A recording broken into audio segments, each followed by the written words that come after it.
got it. You got it. Okay, if everybody listen up, I'm gonna call your juror number. If you're here, just say yay. Number 3. Here.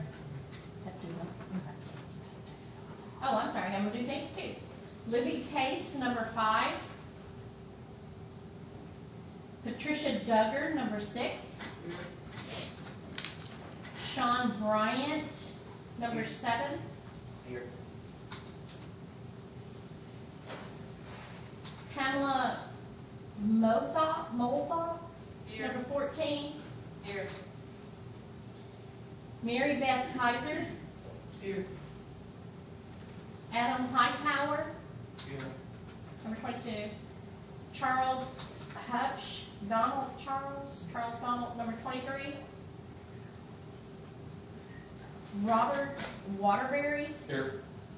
number 24. Sandra Hensel, number 32. Here.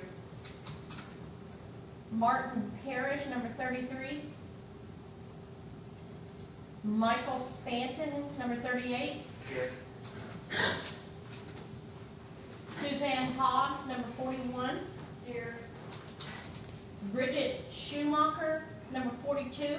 Here. Cameron Hall, number 44. Dustin Cox, number 45. William Bowlinger, number 46. Here. Myra Browning, number 55. Denny Carey, number 64. Here. James Shepard, number 68. Yes, I'm here.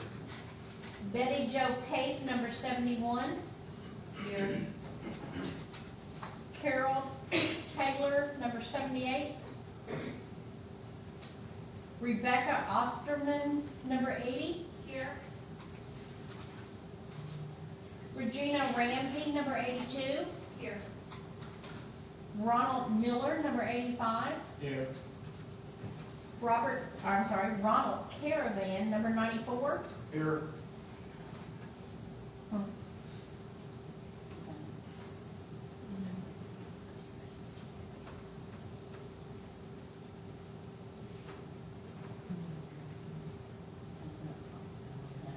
Number 85.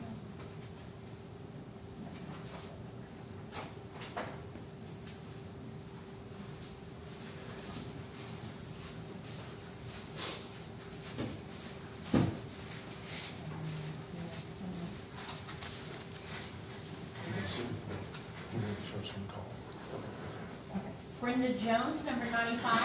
Here. Jamie Warren, number 96. Here. Brandon Vincent, 106. No. Robert Blake Jr., number 116. Kenneth Vosen, number 120.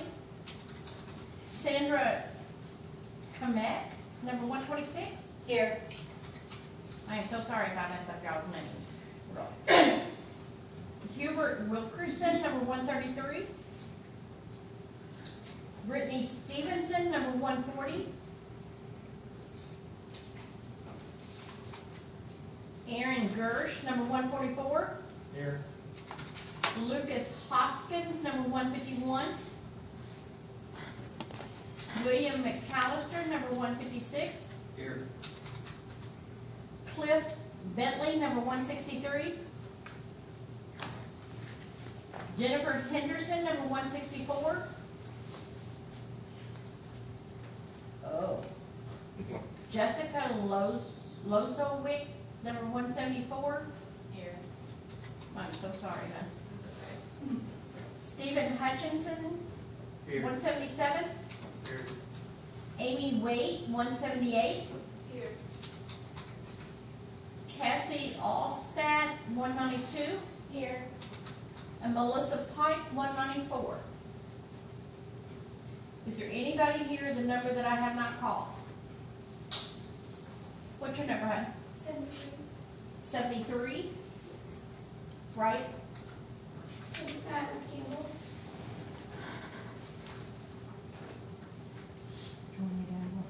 Are you Jordan Gamble? Yes. We've got you marked out for today. Okay, I haven't heard back, so I can't do it. Okay.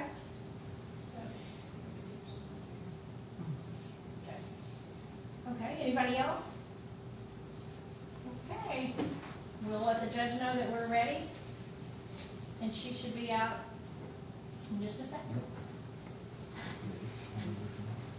Yeah.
All rise. Bullitt County District Court is now in session. Honorable Judge Jennifer Ford presiding. Please be seated. And good afternoon. I think it's afternoon now.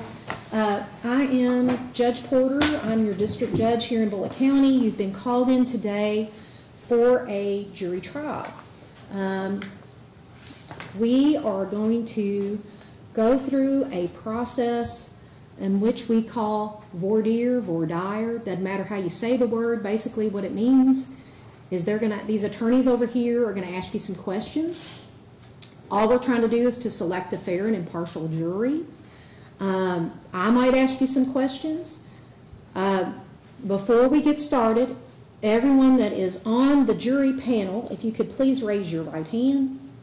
Do you solemnly swear and affirm to truthfully answer the questions to be asked of you at this time? And if you will say, I do, if you do. Okay, thank you. We are going to call up how the process works, and just bear with me, this does take some time. We are going to call up 12 jurors. You will sit over here in the box. Then we whittle it down in district court to 6 jurors. Now, that doesn't mean that you that don't get called up here are off the hook.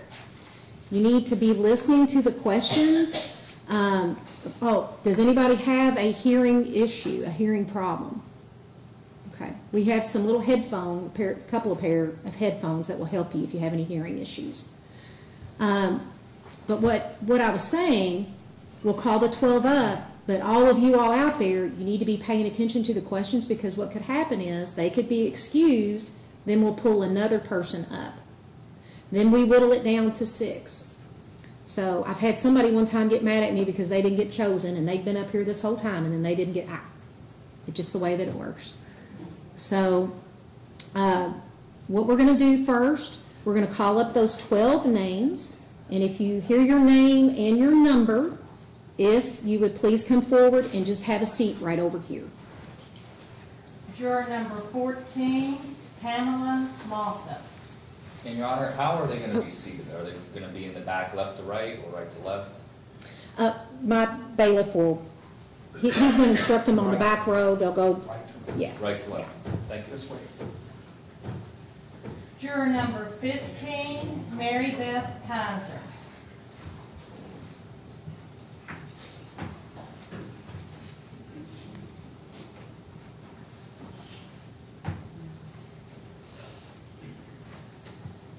Juror number 22, Adam Hightower.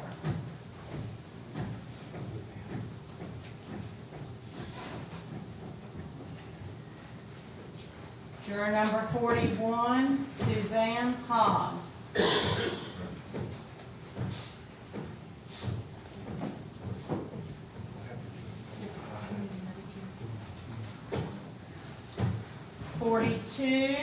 Bridget Schumacher.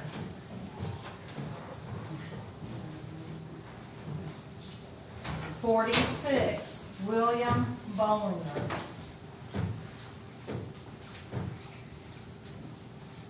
68, James Shepherd.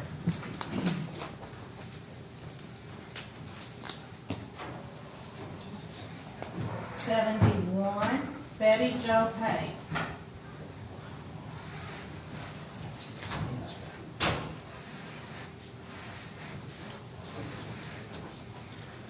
80, Rebecca Osterman.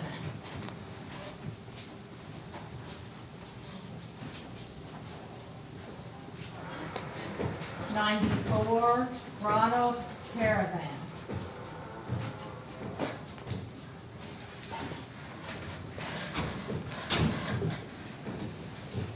120, Kenneth Boston.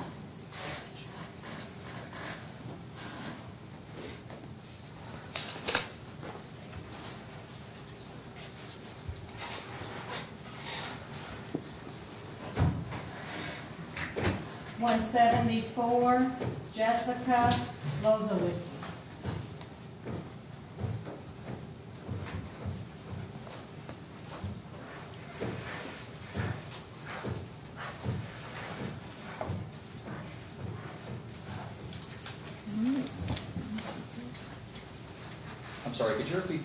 14. 14, Pamela Malta. Thank you.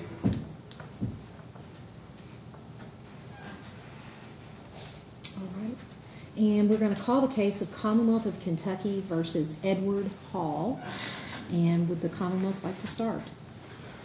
May it please the court, Mr. Forman, ladies and gentlemen of the jury.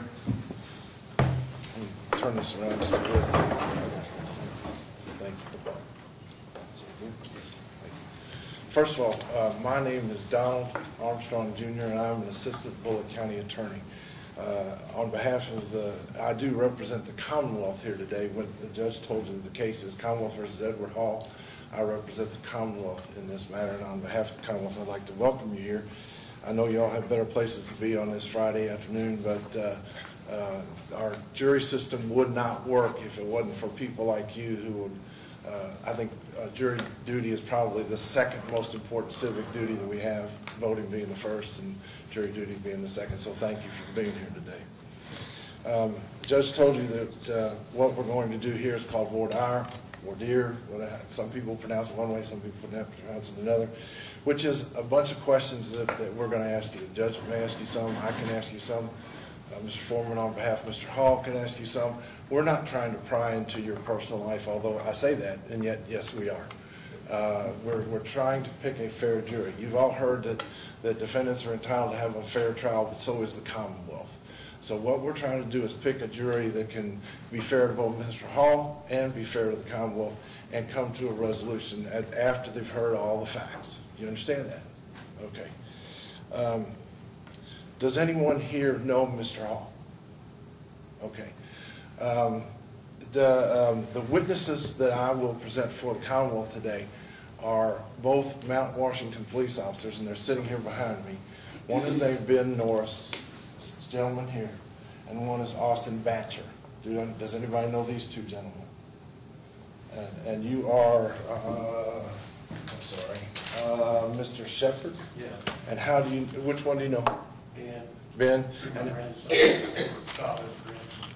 your grandson and he were good friends? Childhood friends. Would the fact that you know Ben affect your ability to sit on this jury? Could you still make a determination based upon the facts that are presented from the witness stand and or any documents that are presented? Okay. You think that do you think it would bother you at all if Ben were to testify and that you ruled against the Commonwealth? You would not feel uncomfortable with that? Okay. Have any of you all, the 12 of you here and those that are listening out here, I'll try to speak up so that you can hear me too. First of all, let me apologize. I've had a little Bell's palsy, and my left side of my face is still a little bit numb, and I tend to, sometimes I have a little trouble speaking. So if you don't understand me, please stop me, raise your hand, do something, get my attention, and I'll try to rephrase the question or anything like that. If you don't understand what I say, don't answer if you don't understand. Raise your hand, do something, and let me know that you don't understand, and then I will try to rephrase it. Have any of you ever been employed or have a spouse, a family member, or a close personal friend that was employed by the Bullitt County Attorney's Office? Anybody be employed by or have a family member or a close personal friend employed by the Mountain Washington Police Department? The Administrative Office of the Courts, the court system here in Kentucky. Any police? Yes, ma'am. I know of a gentleman, Mr. Rucker, that used to be a police officer in Mount Washington. Okay, you are Ms. Hobbs? Yes, sir. All right. And how do you know Mr. Rucker? I worked with his wife at Old Mill Elementary. Okay. Would that affect your ability in any way of sitting on this jury? No. Do you think that you could set aside that relationship that you might have with him and listen to the evidence that's presented, if you want to view any evidence that's presented as documentation, Yes. and judge the case based upon that alone and not worry about that relationship that you had with Mr. Rucker? Yes. I don't believe Mr. Rucker's employed any further. I don't correct? think he is either. It's been a few years since I've actually Yes. talked to him. Okay. Sir? Yes, sir. You are Mr. Bollinger? Yes. Yes. I have a neighbor about 4 or 5 houses down from Mount Washington officer. Okay. Are you close to that neighbor? He's a neighbor. Yeah. He lives in the neighborhood, you live in the neighborhood. Would that affect you in any way in sitting on this jury? No. Okay. Would you feel uncomfortable going back to your neighborhood if you were to rule, if your verdict were to be against the Commonwealth and for the defendant? No.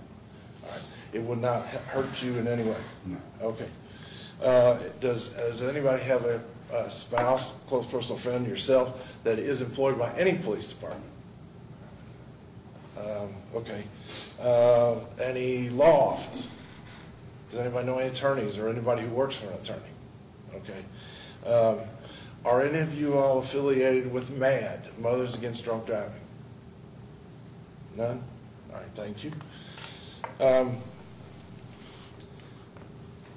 Have any of you all, I know that you're in jury duty now. Have any of y'all sat on any juries while you are on this panel or on this right now?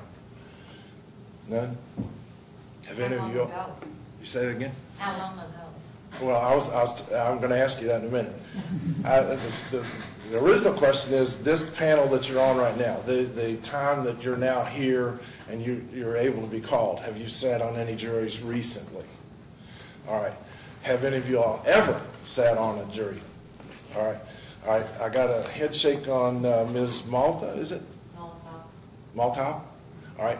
When did you last sit on a jury? 2002. 2? So 17 years ago, approximately. And did you sit on a criminal case or a civil case? Or both? Been on 3. I think. Sat on a variety. All right. Do you understand the difference between a civil jury and a criminal jury?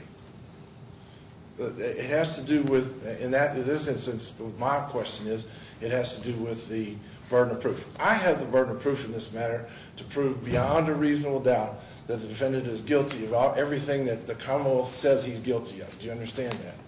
In a civil case, it's preponderance of the evidence. What's more likely than not? All right? You understand that?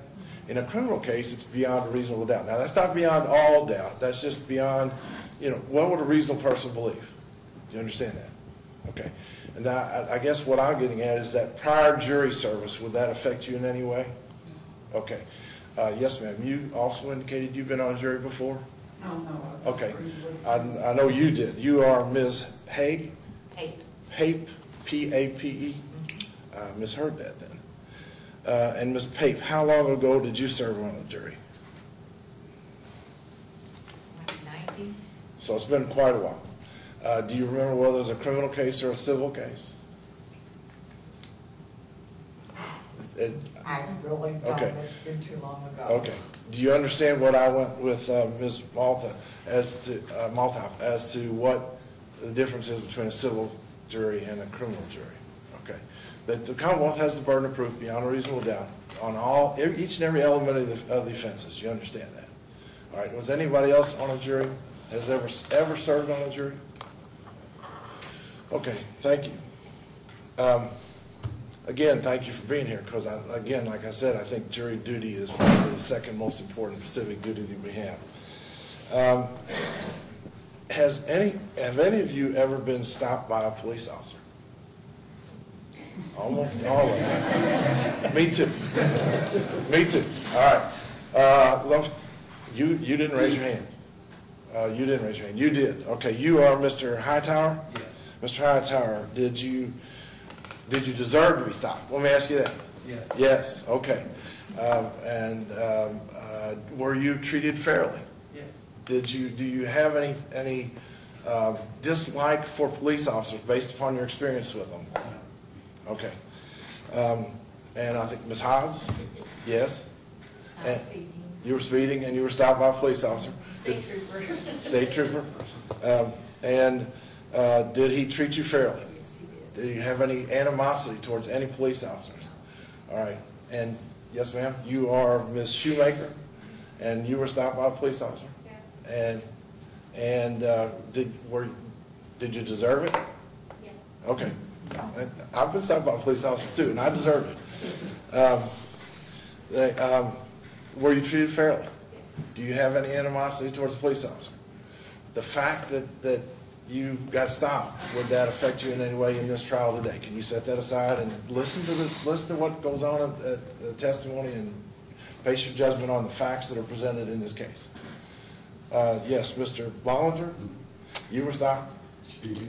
And were you treated fairly? I was. Okay. Mr. Shepard, and you were stopped by a police officer? Yes, sir. And were you treated fairly? Yes, sir. Do you have any animosity towards police officers? No, sir. Okay. Ms. Pape, you were stopped? Twice. One yes, one no. Okay, you didn't deserve one of them. Right. All right.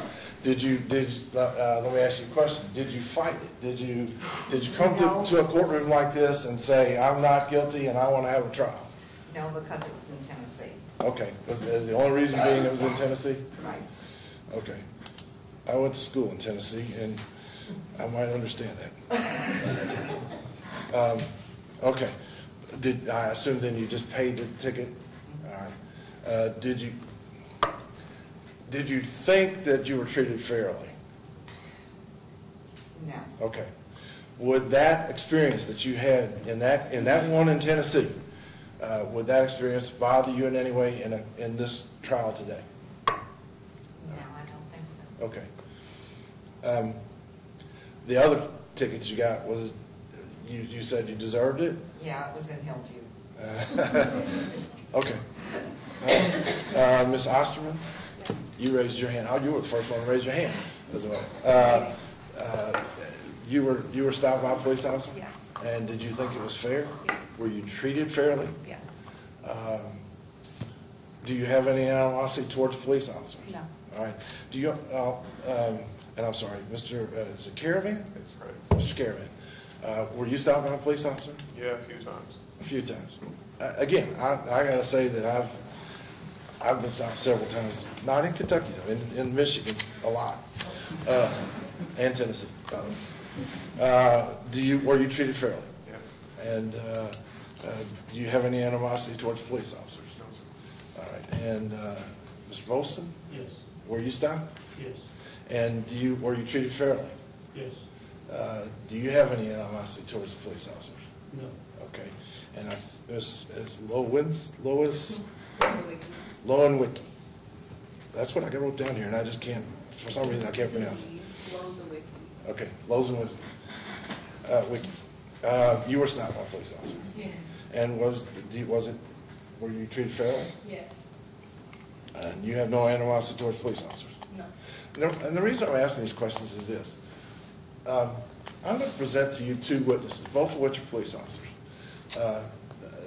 Do you understand that police officers they're out there to help us, but they're doing their job? You understand that? But I'm not asking you to believe them any more than you believe any other witness. They're just like any other people. They make mistakes, but they also do their job. Okay, you all understand that? Okay. And none of y'all were stopped by either one of these two police officers. All right. So you would have nothing against them, right?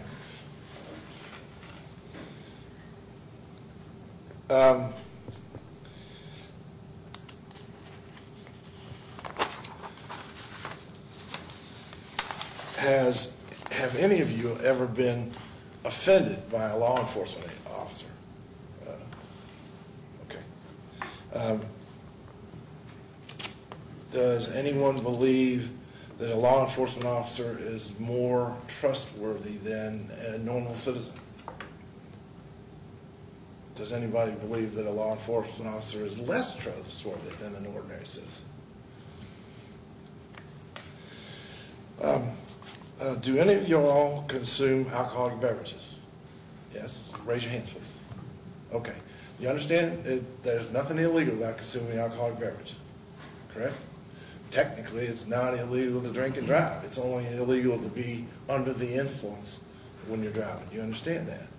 All right. Does anybody have any religious reason or any other reason why you believe people shouldn't drink alcoholic beverages? We live in Kentucky. In fact, in Bullitt County, we make bourbon. So, it's part of our culture to have, at least to manufacture alcoholic beverages, and the whole purpose of manufacturing alcoholic beverages is to drink them, to sell them and drink them. Does anybody have any reason why they might believe that people should not drink alcoholic beverages, religious or otherwise? Does anybody not consume, even moderately, not consume alcoholic beverages? Okay. Have any of you all ever been cited for driving while intoxicated? None of you. Okay, that's good. Do any of you have a spouse or family member or close personal friend who has been cited with DUI? Yes, ma'am. Well, I got three, but let's start with you. You are Miss Osterman, correct? And who was it cited? My dad. And what was the result of that? DUI. Did he plead guilty? Did he go to trial? Was he found not guilty? Pled guilty. Pled guilty? Okay. Yes, ma'am. Nephew, And what happened to him? I don't know. Okay. All right. So I forgot to ask you, Ms. Osterman, when he pled guilty, did you think he deserved to be guilty? Yes. Okay. I think it's Ms. Malta. Malta. And who was cited? Do you know? I was one, but it was dropped. Okay. Yours? Okay. My brother, it was not dropped. Your brother, did he plead guilty? Was he found guilty? Was he found not guilty? Well, he got a DUI, he was guilty. Okay. All right. Do you think he was treated fairly in that process? Yeah. Okay. Was there the rest of you? Yes, ma'am. You are Ms. Hobbs. Yes.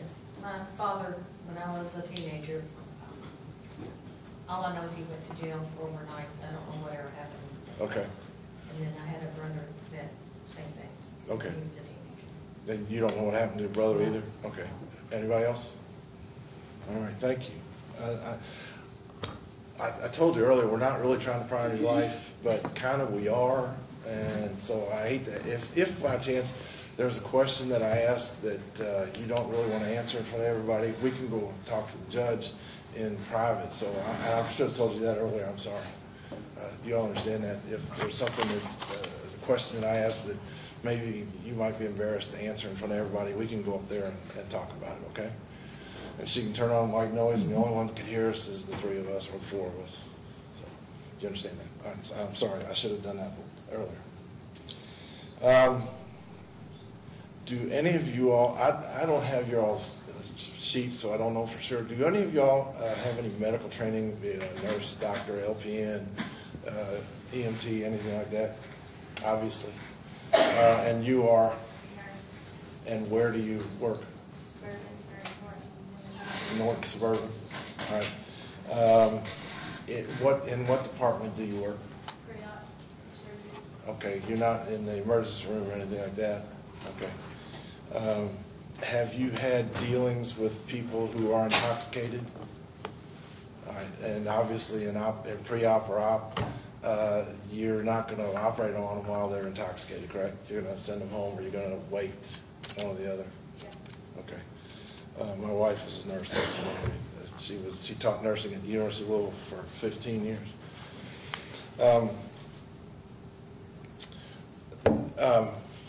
Ms. Shoemaker, do you understand what HGN stands for? Okay, horizontal gaze nystagmus. Does anybody know what HGN stands for? Raise your hand. All right, it's a test that. Your Honor, may we approach? Yes, come on up. Yeah. I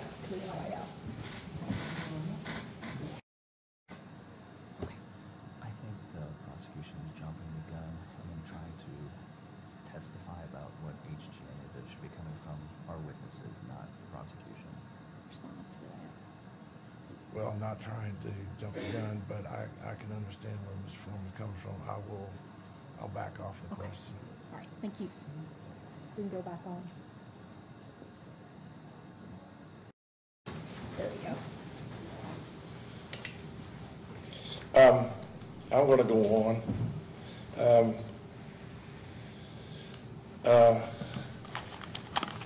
As lay people, and obviously as one medical professional, we've all come in contact with friends, other people who, as lay people, we believe are intoxicated. Do you understand that? We've all seen somebody who we think is intoxicated. All right?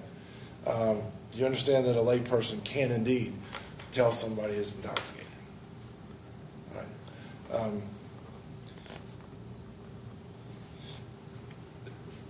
There are certain things that an intoxicated person will have that will indicate that. One is bloodshot eyes. Do you understand that there are several reasons why people can have bloodshot eyes, right? That could be tired, they could be overworked, they could be intoxicated, they could be anything. There's a lot of them could get smoke in their eyes, something like that. But you understand that? Okay. Would you also agree that one of the reasons you would get bloodshot eyes is because of alcohol consumption? Yes? All right, thank you. Have any of y'all ever smelled alcoholic beverages? Yes? All right. Do y'all understand that alcohol itself has absolutely no smell? It's the additives that are added to that give it its aroma. All right? And each one has different. Beer is different than whiskey, and whiskey is different than vodka, and vodka is different than tequila. But each one has a distinct aroma. All right?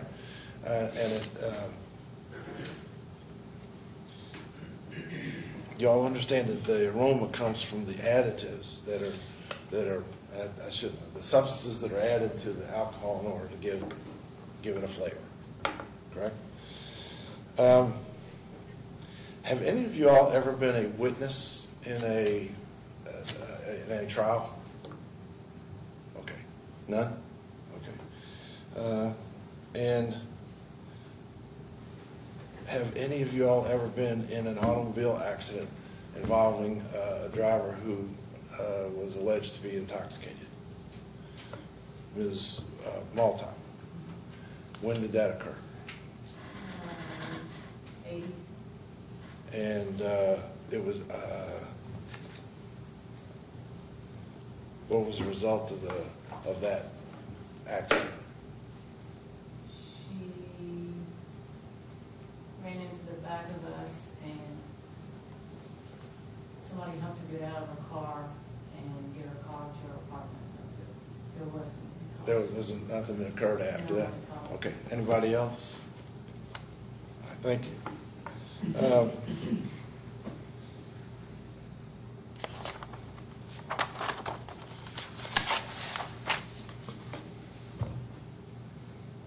Now, all of us have heard on the TV news or newspapers or something like that about a legal limit on alcohol. Is that, y'all understand that? All right. Do you understand that the legal limit comes from tests that are done? Do you understand that? Okay. And the tests have to be submitted to by the alleged perpetrator. Do you understand that?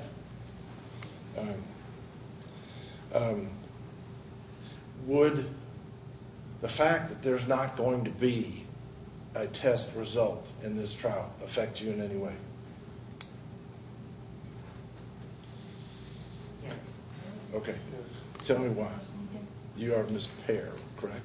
Hey. Hey, I'll get it sooner or later. It's okay. Tell me why.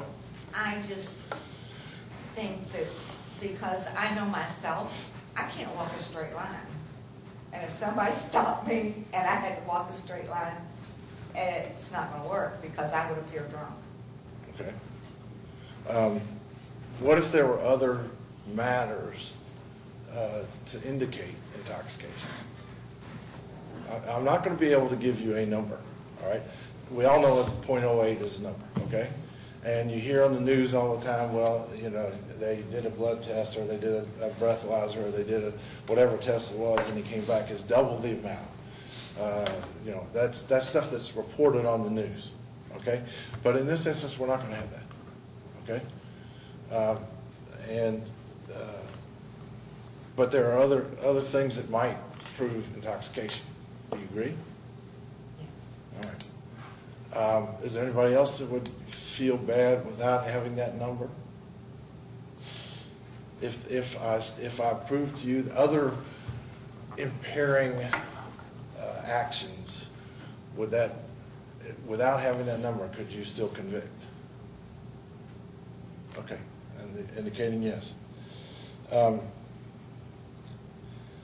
you all understand that when we're awarded the privilege to drive by the Commonwealth of Kentucky, we all impliedly agree that we will take these tests that I'm talking about, the breath test, blood test, urine test? Do you understand that? We also have the right to refuse it. Statutes say that we have the right to refuse those tests too. And in this instance, that's what's happened. And that's one of the reasons I'm not going to have a number. But that's called implied consent. All right. Do you understand that? That we all impliedly consent to take these tests. When we get that little piece of plastic that says we have the ability to drive, we impliedly consent to take these tests. And that if we refuse to take those tests, that can be used against us at a trial. You understand that? All right, that's what the statutes say. All right. Is there any reason known only to you why you believe you should not sit on this jury today? All right. You know it's a case. It's involving operating motor vehicle influence. It's involving speeding, and it's involving reckless driving. As far as I know, there's been nothing in the news about it, so there's been nothing on that you should have seen on television or newspapers or anything like that. Do any of you know anything about it? Is there any reason why, just known to you, why you think that you shouldn't sit on this jury today? No, but I would like to revisit a question I asked early on. Sure, Mr. Kind Chairman. of missed, about knowing attorneys. Uh-huh. Or my brother-in-law in Canada is a provincial court judge. Okay. So I just wanted to disclose that. What province? Newfoundland. Okay, so far eastern, right? Yes. And how often do you see your brother-in-law? Usually every 3-4 years. Okay. And would the fact that he's a provincial judge in Canada affect you in any way in sitting on this panel today? I don't think so. It wouldn't bother you in any way to go back and talk when you see him 3 or 4 years from now, that you tell him that you sat on a jury and you found a person not guilty, or you found a person guilty? I don't think so. Okay. Judge, I don't think I have any further questions. Thank you. Thank you, Mr. Armstrong. And Mr. Forman. Thank you, Your Honor. May it please the court, Mr. Armstrong. Forman. Good afternoon. My name is Larry Forman, and I represent Mr. Hall, who's seated to my left. As Mr. Armstrong has already indicated, this is going to be a DUI trial. And this is going to be kind of an odd question, as the legal system is a little funny in the way that it works.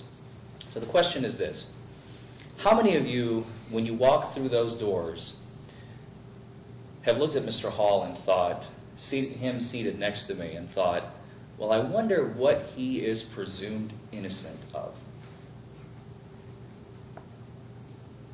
It's a weird question, right? We immediately default to the, oh, what did they do? Right? It's a normal reaction. It's a human reaction. Well, the law works exactly that way. While Mr. Hall is seated there, until the Commonwealth, as Mr. Armstrong has already indicated, are able to prove their case beyond a reasonable doubt, and listen to how powerful those words really are, beyond any reasonable doubt. You all understand, as Mr. Armstrong has already explained to you, this is a criminal case, right? Now, can anyone tell me, if you know, and if you don't know, that's okay too, what is the difference between a criminal and a civil case? The court... Consequences.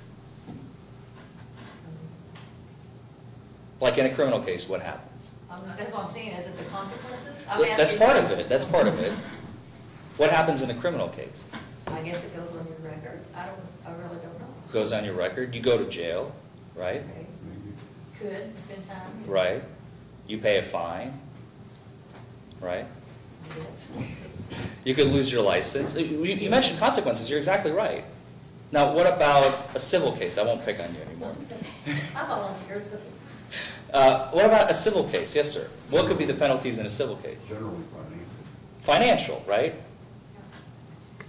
Exactly. So, in a civil case, much like a criminal case, you pay something, but the only difference is, in a civil case, you can't end up in the slammer, right? So, the burden rests entirely on Mr. Armstrong, this entire ordeal. Does anybody have a problem with that? So, in a civil case, the burden is, it's almost 50-50. Each side has to prove their case, has to present evidence to show, as in law school they taught us, it's kind of like an oomph higher than 50% is what the general phrasing that they use. This is not a civil case, again. The burden is the highest in the land. We also have an intermediate burden that I'd like to mention. It's called, there's preponderance of the evidence, and of course I'm going to blank right when I need to, right when I need to remember it. But I'll come back to that. I'll remember the words in a few minutes. Under that burden, you could lose your children. Okay? It is not beyond a reasonable doubt, but it is higher than the civil standard. Okay? The standard here is higher than the government's ability to take away your rights to your children. It is the highest in the land. Okay? And you as jurors, and this, I think this is very important, You know, we make decisions in our daily lives. We have choices that we need to make. We have opportunities that arise. But while we're seated in this building, this is a temple of law. And all decisions while you're seated in that box must be made in accordance with the rules of the court.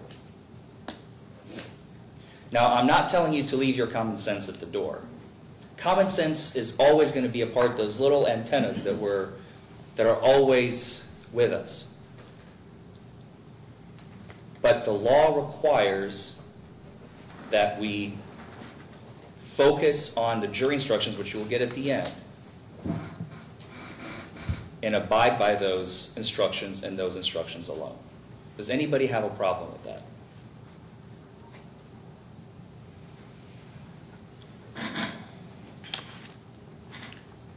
So, let me ask you all a question.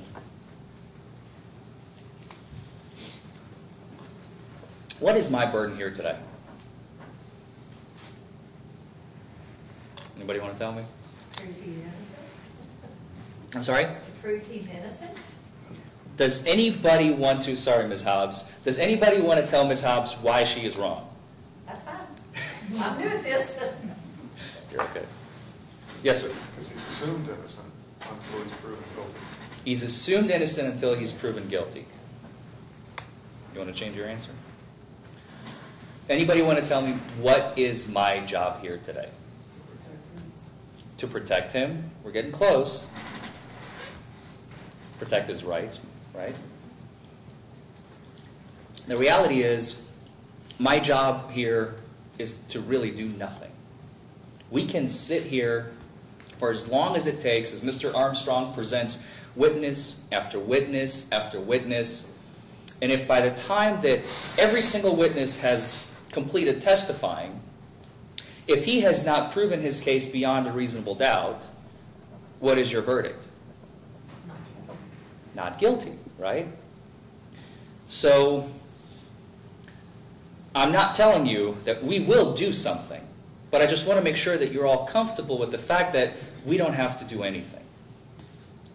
Does anybody have a problem with that?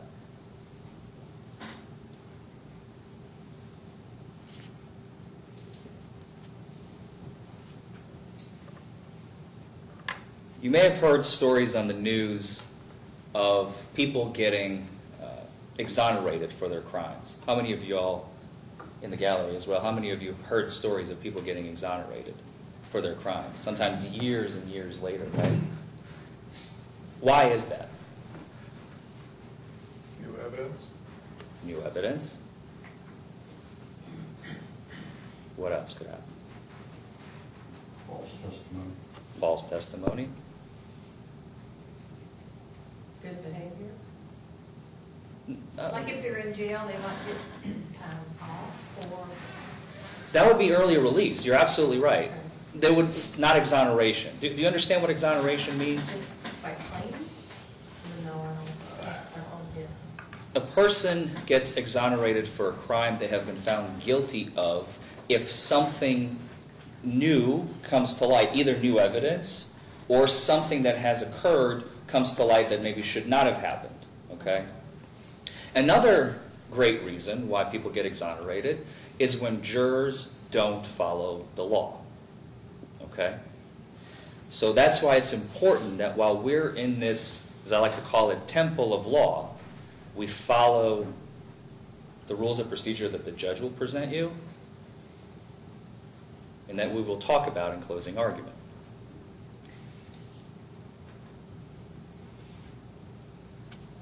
So, and again, Mr. Armstrong has alluded to this, we're looking for proof beyond a reasonable doubt. And what is a reasonable doubt? A reasonable doubt is exactly what you think it is. It is going to be a feeling, but it is also going to be a rational understanding. It's going to be a combination of things. And you will, when you go back to deliberate, there'll unfortunately only be 6 of you, as much as I'd like to have all 12 of you. You will see and hear the officers testify, and you will have to make that determination as to whether or not Mr. Hall is guilty beyond a reasonable doubt of the offense alleged. Does anybody feel that they're not going to be able to do that, or uncomfortable with it? Maybe don't feel like you should sit in judgment.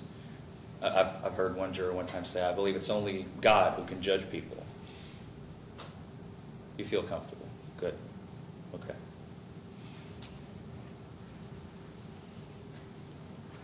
Now let me shift gears here for 1 second. Let me ask you this question. Imagine you individually, as you're seated in your seat right now. You're driving. You're in a brand new area of town. You don't know where you're going. You may be a little lost. You're completely sober. You're fine. You have no issues whatsoever. But you may have taken the wrong turn or just committed a minor traffic offense. You didn't even realize you were committing because you're in a new area of town. And you see those blue flashing lights behind you. What is the first feeling that you feel? And I want to hear individually. We're going to go one by one. Ms. Malta, could you tell us what is the feeling that you get when you see those flashing lights? Nervousness. Why?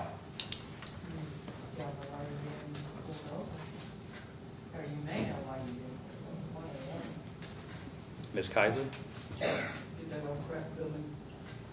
Crappy feeling. That gut feeling. Mr. Hightower? It's just being nervous. Thinking how high you'll be out of it.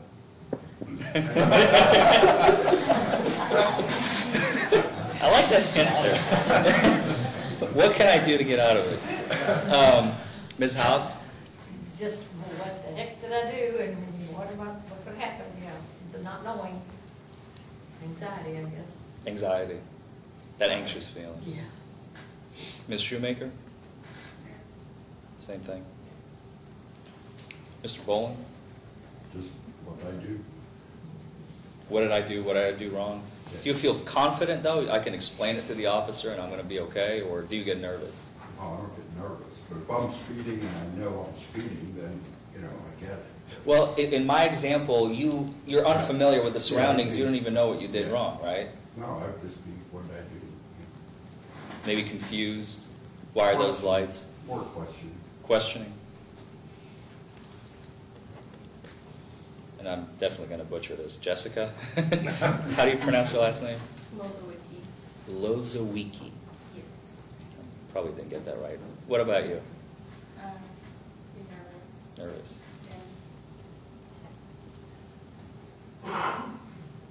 Mr. Volson, is it? Vols. How about you? A little nervous, a little anxious. Nervous and anxious.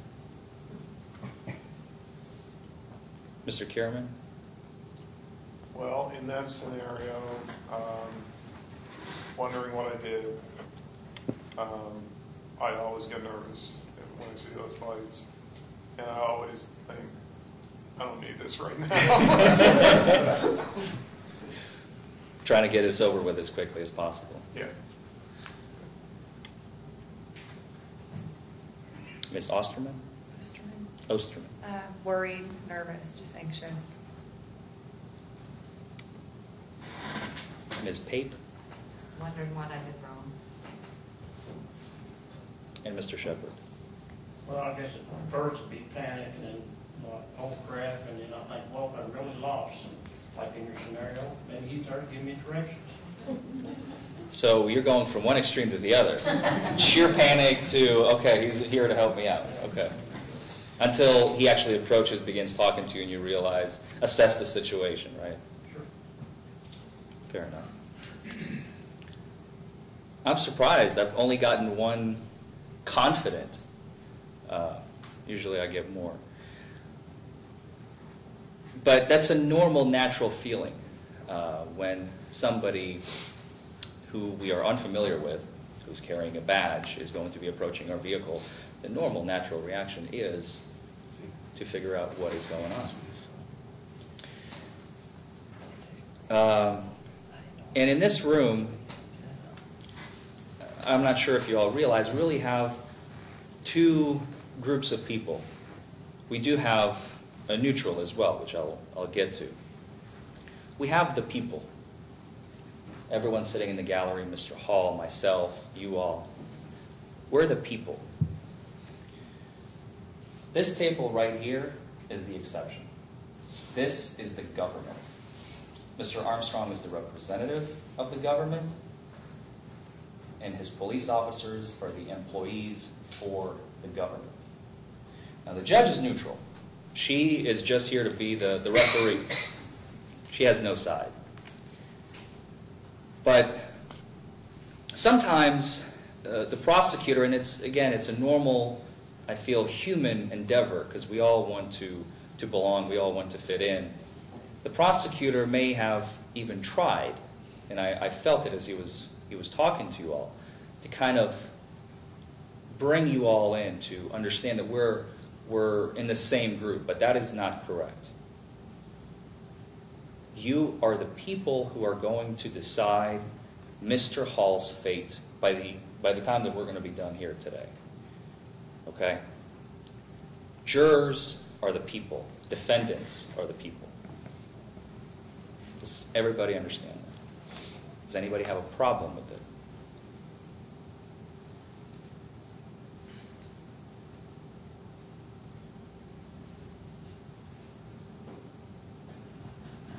And one last question for you all. Do you all have a favorite drink?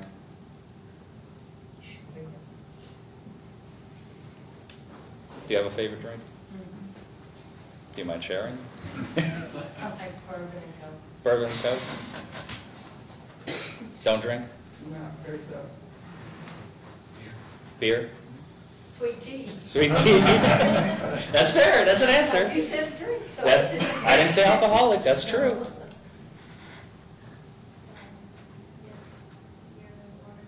Beer or water. That's fair. Okay.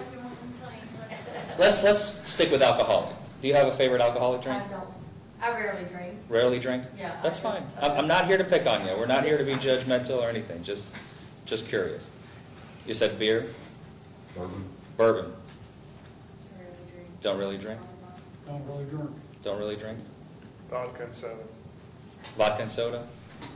Sweet wine when I'm not pregnant. Sweet wine. Very important. Bourbon and water. Bourbon and water? Oh, a little bourbon meat. Bourbon meat. Those are all the questions I have for you all. Thank you.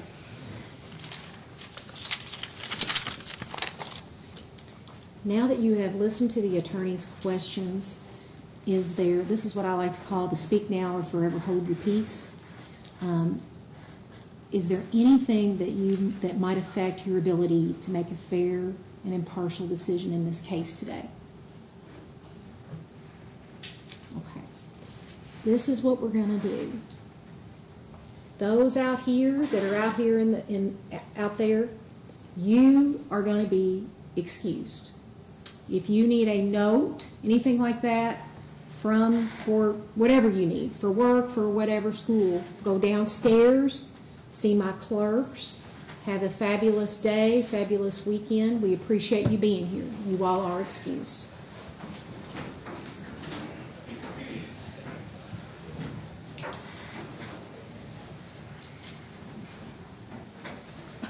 Can you all get the juror buttons, Ricky? Can you get the juror buttons back here?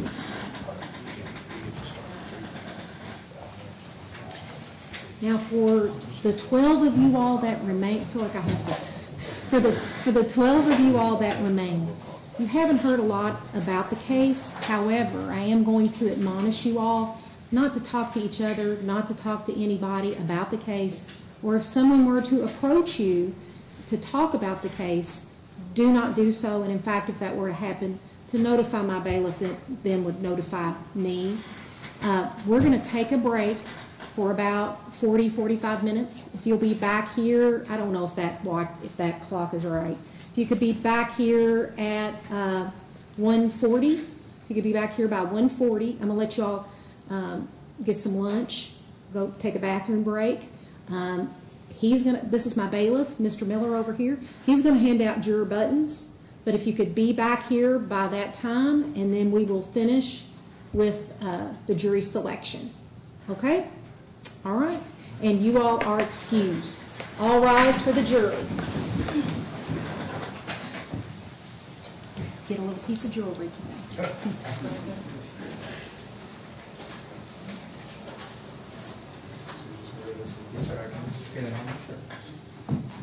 I hope I had enough.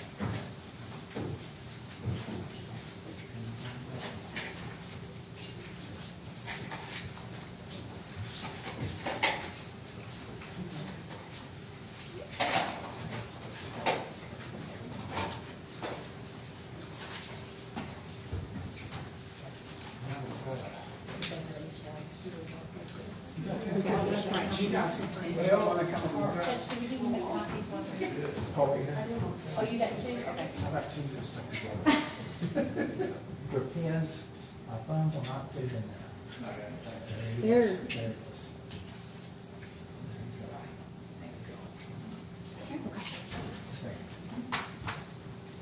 I'm sorry, Storm, she's gonna be back in 40 minutes. 40 minutes, and 1:40. No, 40, yes, ma'am. 40.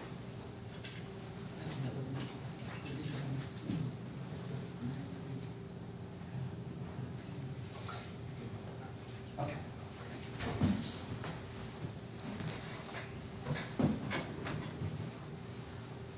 And you all may be seated. And I need a set of this for the defense and a set for the We'll put it out on one page. If I could have both attorneys to approach. These are your strike sheets. And then if you all want to go out into the conference room, or one of you staying here sitting on the jury room, however you all just decide how you all want to do that. All right, Okay? thank you, Judge. All right, you're welcome.